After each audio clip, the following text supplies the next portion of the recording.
I just want to talk about arpeggios and the ways we can study them.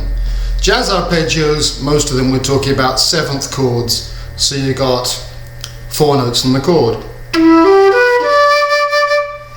And the usual way these are presented to us is starting at the bottom and going up, or even up to the octave.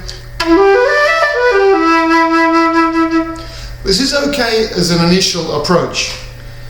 Arpeggios serve for 2 things. It's a technical thing, it gets your hands moving in interesting ways, but it's also a way of keeping information in your head, and ideally when you see that symbol on the page you should be able to pull out that arpeggio immediately, so you've got 4 notes to play with when you're improvising before you've even started. But for flautists, there's another thing. We don't hang around very much on the root note. The root note is for bass players, maybe for trombone players, tenor sax players, but if you play the root note of a chord with the flute, in a lot of situations it's going to sound weak, it's going to sound like nothing's happening, because effectively you've got the 7th up there that's the interesting note, the tension, and you're just doubling the bass note.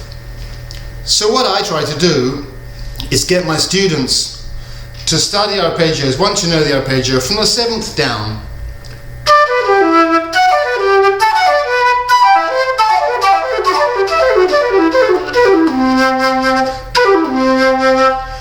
Okay, and that means that when you come across a C major 7, you're immediately thinking of the 7th, which is interesting. You can even go down and back up again, and you've already got a good phrase.